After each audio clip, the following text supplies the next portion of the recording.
Agradeço, senhor presidente. Senhoras senadoras, senhores senadores, semana passada, a revista The Economist apresentou uma definição lapidar da conjuntura econômica brasileira. Afirmou: estamos no fundo do buraco e o governo continua cavando. Como todos sabemos, o país encontra-se em um quadro lastimável. Entramos oficialmente em recessão. No segundo trimestre deste ano, nossa economia retraiu-se em 1,9% ante o período anterior, segundo o IBGE. É o segundo trimestre consecutivo em que registramos o encolhimento do PIB. A retração não tem poupado nenhum setor produtivo, nem mesmo o agropecuário, que se destaca pelo dinamismo. Muitos analistas estão revisando suas estimativas para pior. As perspectivas são de que a economia encolha entre 2% e 3% em 2015, segundo edição recente do jornal O Globo. Como se não bastasse, temos outro problema tão grave quanto esse. A inflação tem atingido níveis perigosamente altos. Em julho, o IPCA chegou a 9,56% nos últimos 12 meses.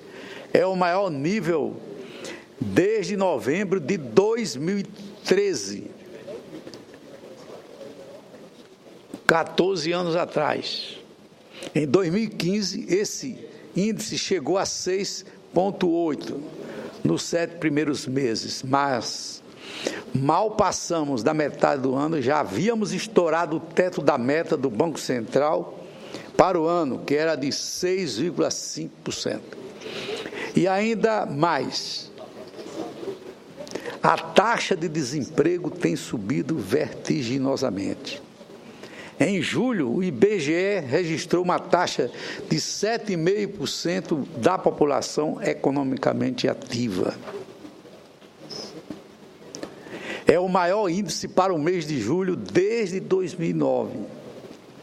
Apenas para comparar, o desemprego em julho do ano passado estava em 4,9%, o que significa que, em um ano, o número de pessoas procurando emprego aumentou em mais de 50%. Esse problema triplo, queda da atividade econômica, alta nos preços e o aumento do desemprego, pode provocar, como já está provocando, imenso dano à sociedade brasileira, sobretudo à classe trabalhadora. A continuarmos assim, o progresso social dos anos recentes pode dar lugar a um amargo retrocesso. Apesar de todos esses problemas, o governo federal flerta com o desastre, ou flerta com o desastre. A divulgação de uma peça orçamentária com déficit de 30 bilhões de reais é mais um incidente da tragédia que tem sido a condução da economia brasileira. A projeção de um déficit da ordem de menos 0,5% do PIB foi muito mal recebida pelos mercados, já que a anterior era de um superávit de 0,7% do PIB. Embora o número represente corretamente uma situação mais próxima da realidade, a perspectiva de que agora teremos uma nova meta mantém o clima de desconfiança e, com isso, impede a recuperação da credibilidade política e econômica do governo. É por isso e por outros motivos que o governo precisa colocar os juros lá em cima.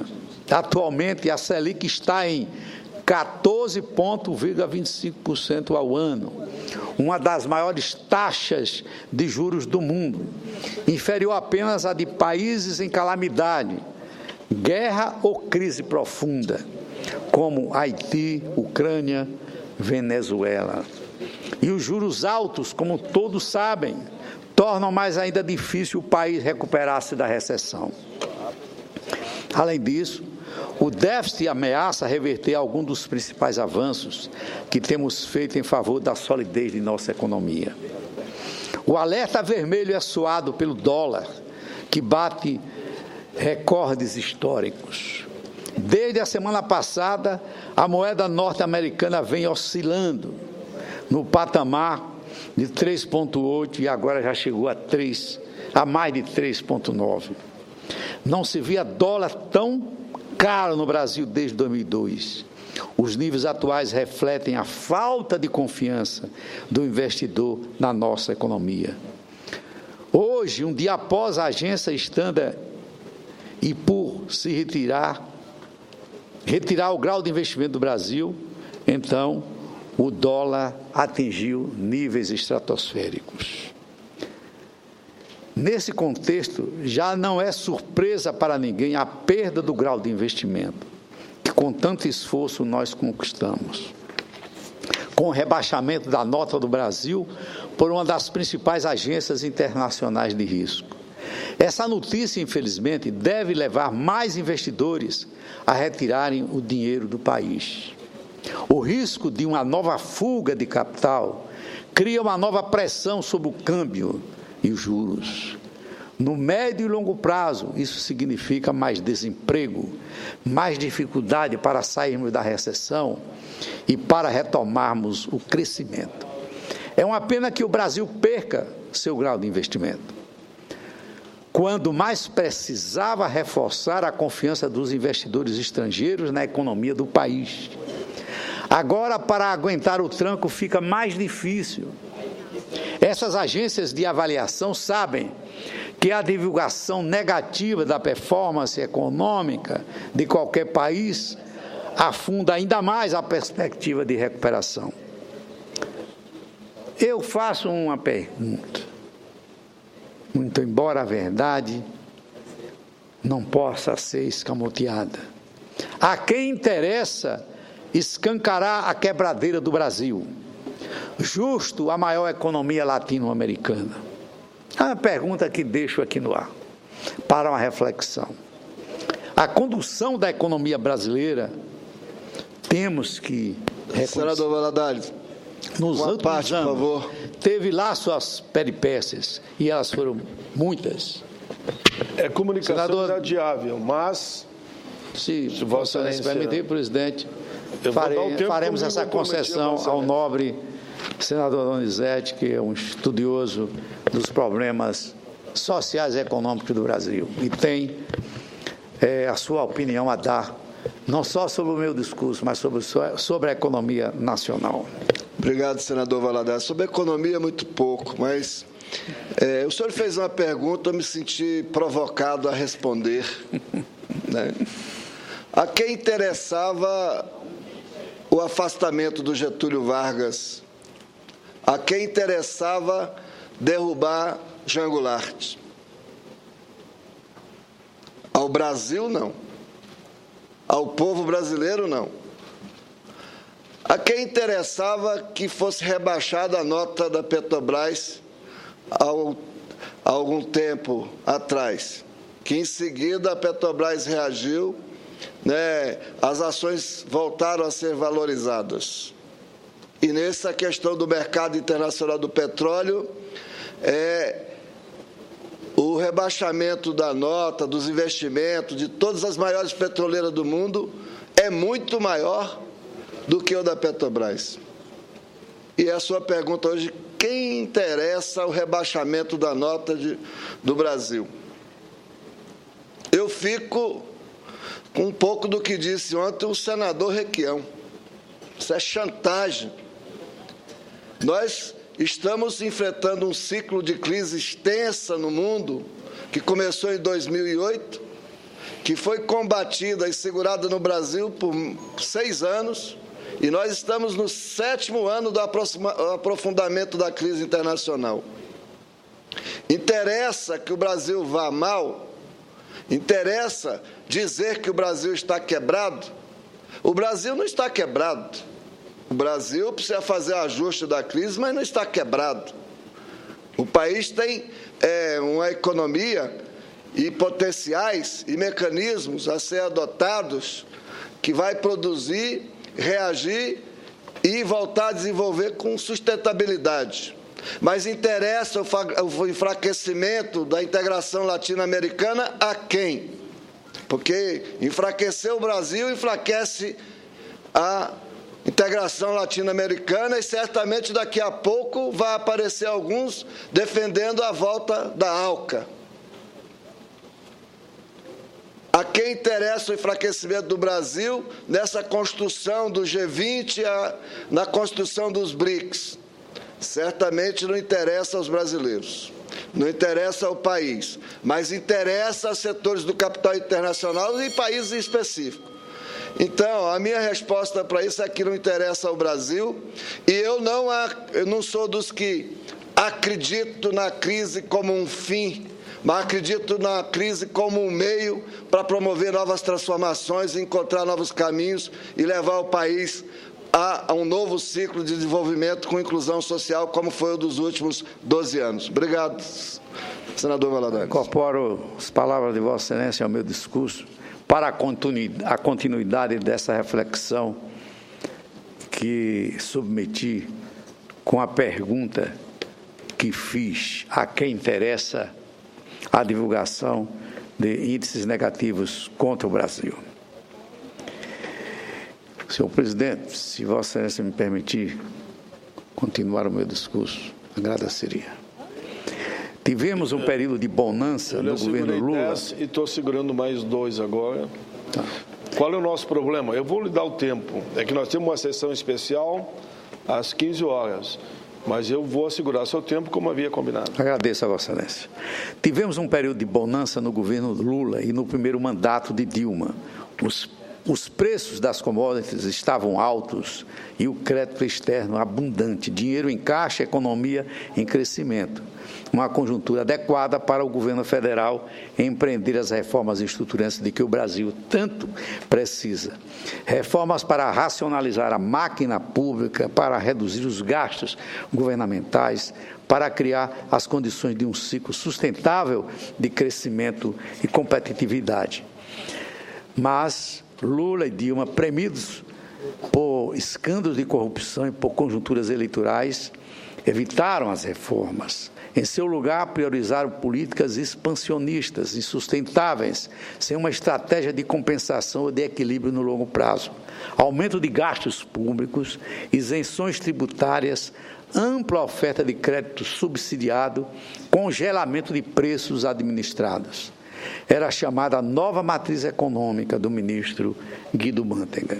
É claro que reconhecemos que nem só de erros se fez a nova matriz econômica. Consideramos que algumas das medidas implementadas foram de fato necessárias para estancar os efeitos da crise internacional e melhorar a renda da população, sobretudo entre as camadas mais pobres. Um exemplo é o aumento do salário mínimo real, que manteve o poder de compra dos trabalhadores, quando as expectativas para a economia já se deterioravam. Isso foi essencial para a emergência e o crescimento da nova classe média, a classe C, tão celebrada como nova força econômica. Não se nega que algumas medidas anticíclicas adotadas pelo Executivo logo após a crise financeira global de 2008 tenham sido bem-sucedidas. Ocorre que o governo errou ao acreditar que poderia mantê-las indefinidamente, sem promover um realinhamento dessas medidas para evitar a crise fiscal que estamos passando. Nesse período é verdade que a economia se expandiu, mas foi uma expansão dependente, desacompanhada do necessário aumento da produtividade, que murcharia tão logo a fase de bonança terminasse. E assim foi. A China está desacelerando, os preços das commodities caíram e o impulso à economia brasileira arrefeceu. Mas o Estado continuou grande e gastador, continuou expandindo o crédito do BNDES, continuou promovendo desonerações sem razão ou consequência, continuou com quase 40 ministérios. Uma interessante reportagem vinculada no site da Folha de São Paulo ilustra bem os excessos cometidos pelo governo. Citando dados de técnicos da Receita Federal, a reportagem conclui que só por causa da desoneração ou das desonerações, o Caixa do Tesouro renunciou a 458 bilhões até 2018. 458 bilhões de renúncia fiscal até 2018. Isso equivale a 17 vezes o valor destinado em 2015 ao Bolsa Família, a principal política social do governo. O resultado desses desvarios, todos nós conhecemos, um endividamento alarmante que ameaça solapar os fundamentos da nossa economia, erigidos a tão duras penas. A relação dívida-PIB, após uma longa trajetória de queda, voltou a crescer. O Ministério do Planejamento aumentou a estimativa da dívida bruta para este ano, que de 64,7% do PIB passa a 65,5%.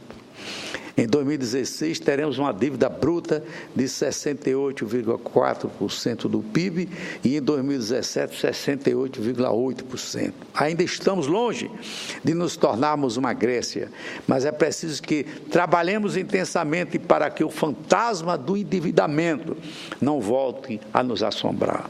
Agora, para tentar sair da crise, o governo se desespera. Erra, hesita, bate cabeça, revê desonerações, tenta retomar a CPMF e aumentar impostos, manda um orçamento com um déficit monumental de mais de 30 bilhões. O ajuste fiscal é feito de forma atabalhoada, a toque de caixa. O governo conduz esse processo de ajuste anunciando uma surpresa. Ou seria um susto a cada semana. Não consegue gerar previsibilidade e equalizar as expectativas. Joga o país em uma travessia na qual não vemos quão longe estamos do fim do túnel. Com essa forma de agir, o governo terá grandes problemas para reaver a confiança do investidor.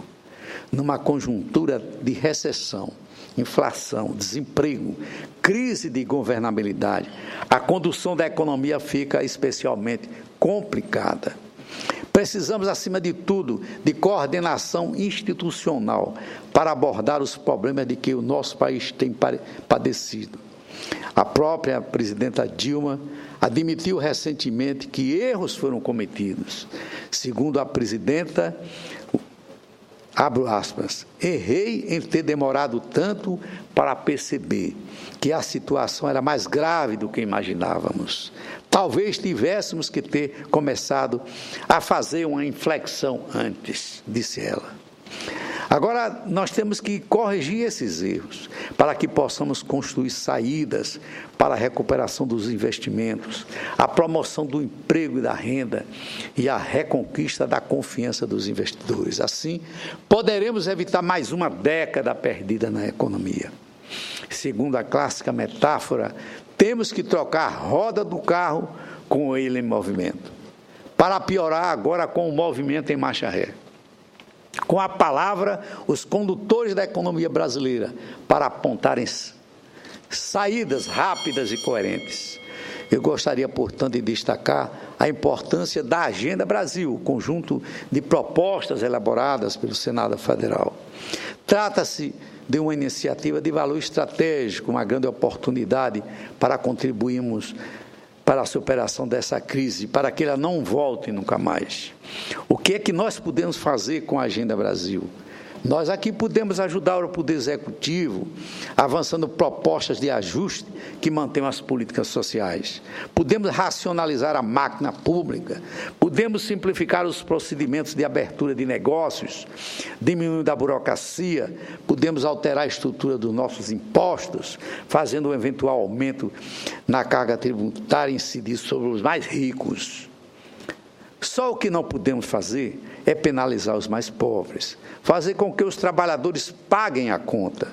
Não podemos fazer retroceder direitos históricos, como os que constam da CLT, tão importantes para os desfavorecidos do Brasil na crise atual. O ajuste fiscal precisa ser ponderado, preciso e, ao mesmo tempo, equilibrado. Ele deve poupar os ganhos sociais conquistados nos últimos anos pelo país. As políticas sociais precisam ser preservadas.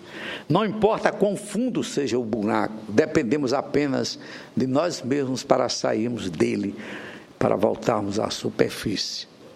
E precisamos fazê-lo dentro da normalidade institucional. Como mulheres e homens de Estado, devemos trabalhar dia e noite para fazer das nossas instituições democráticas a escada da nossa subida e não do nosso retrocesso. O governo federal errou, deve assumir os seus erros, deve ainda proceder com humildade para com o poder legislativo, sem escamotear ou transferir suas responsabilidades. E o poder legislativo deve ajudar, promovendo uma agenda construtiva, cooperativa, que leve em consideração tão somente os interesses do país e de seus habitantes mais necessitados, dentro de um ambiente de respeito à democracia e às nossas instituições. Temos, enfim, muito trabalho à frente na recuperação econômica do nosso país. Era o que tinha a dizer, senhor presidente. Muito bem, senador Valadares.